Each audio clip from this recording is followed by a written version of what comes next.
December 15th, 1791. The first 10 amendments to the U.S. Constitution, the Bill of Rights, was ratified by the states. The great American experiment was underway. The notion that people would govern themselves was unprecedented. There were no models, no examples to choose from. For the first time, men enacted into law human rights, not just government-given rights.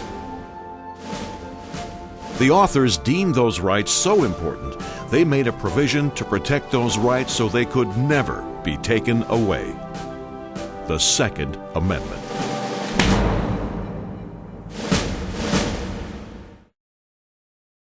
A well-regulated militia being necessary to the security of a free state, the right of the people to keep and bear arms shall not be infringed.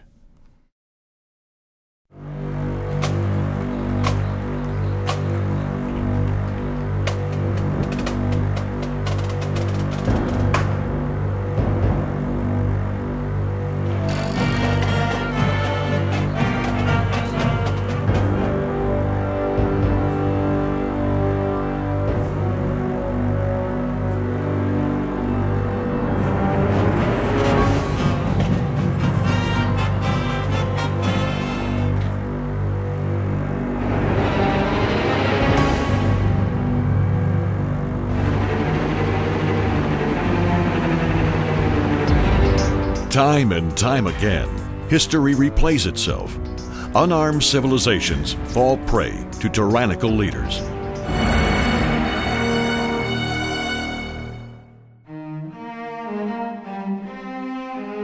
To ensure the balance of power remains in the hands of the people, the framers of the Second Amendment crafted 27 words.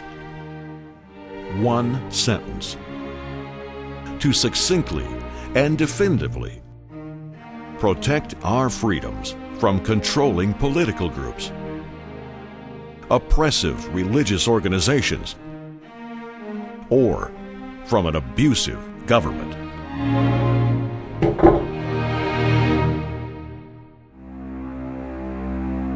None of those carefully chosen 27 words are unusual.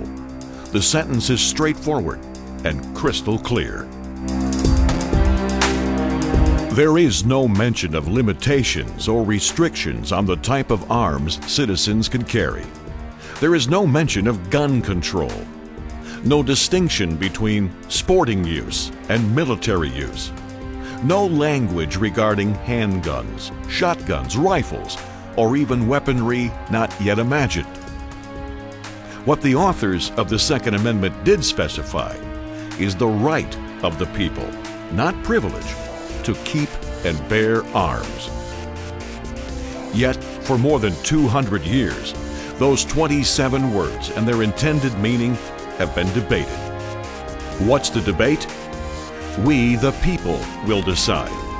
Here are 6 facts every American must know about the Second Amendment, often referred to as 2A.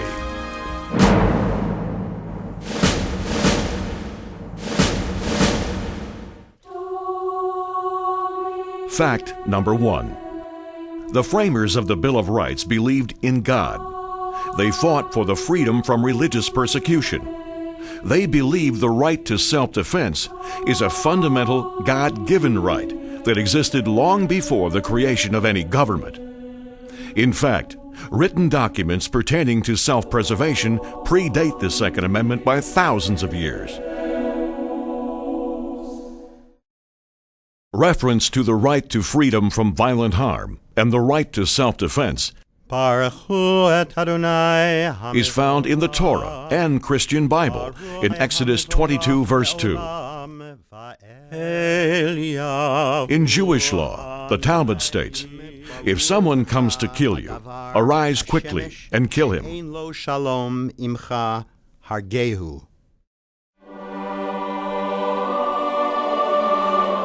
Roman Catholic doctrine has long asserted, someone who defends his life is not guilty of murder, even if he is forced to deal his aggressor a lethal blow.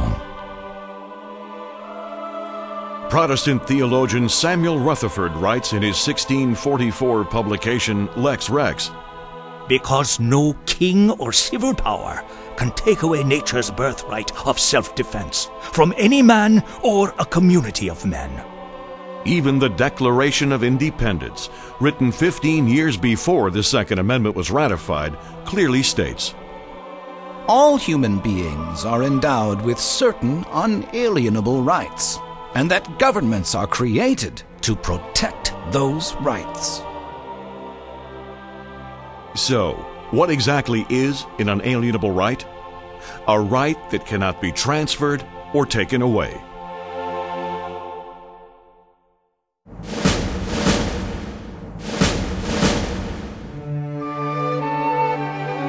Fact number 2. The right of the people to keep and bear arms shall not be infringed.